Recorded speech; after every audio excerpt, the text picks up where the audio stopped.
বাঁকুড়াতে যে নিয়ে পড়ে 4 জন যুবক মিলে ধর্ষণ করেছে, সে সিরিয়াস অবস্থায় ইএসআই ভর্তি আছে।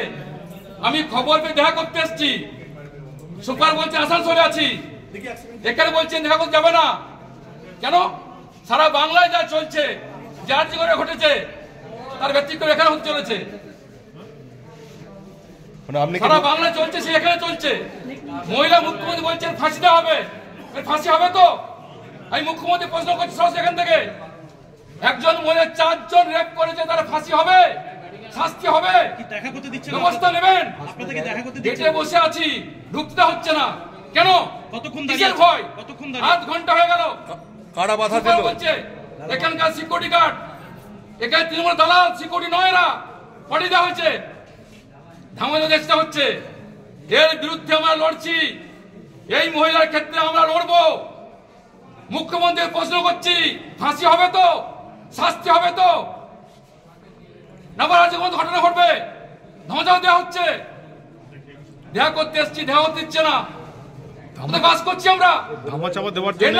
বাংলা একজন বাংলা মুখ্যমন্ত্রী হওয়া সত্ত্বেও বারবার মহিলা রেপ হচ্ছে। বাজেট হয়েছে, সেই বাজেটে মহিলা সুরক্ষার কোনো বাজেট হয়নি, তাই মহিলা সুরক্ষিত নয়।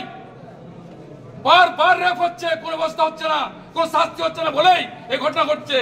এখানে সুপার, এখানে দালাল চক্র চলছে, ঢুকতে হচ্ছে না গেটের মধ্যে।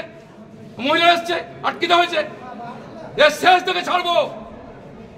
পরিবারের সঙ্গে কথা বলেছেন? আমি এই মাত্র খবর পেয়ে ছুটে আসছি, যাবো পূর্বের কাছে। একই যে রেপ হয়েছে তাকে দেখা করতে চাই, সে কেন কোথায় গেছিল, কি হয়েছিল, কি ব্যবস্থা করেছে, কারা ছিল, কারা জড়িত। পরিবারের সাথে এখনো কথা বলতে পেরেছেন? না, পাইনি, এখন ছুটে খবর পেয়ে এখানে এসেছি।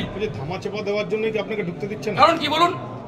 একজন এখানে জনপ্রতিনিধি 1 ঘন্টা দাঁড়িয়ে আছে, দুজন যাও বলছি, দিয়ে দিচ্ছে না। কারণ কি? ধামাচাপা দেওয়া, শিখিয়ে দেওয়া, ভয় দেখানো, আতঙ্ক তৈরি করা। আমার সেটিং তো হয়নি, তাই ঘরের লোক পাঠিয়েছে, এখানেও পাঠানো হয়েছে। আমরা শেষ থেকে ছাড়বো।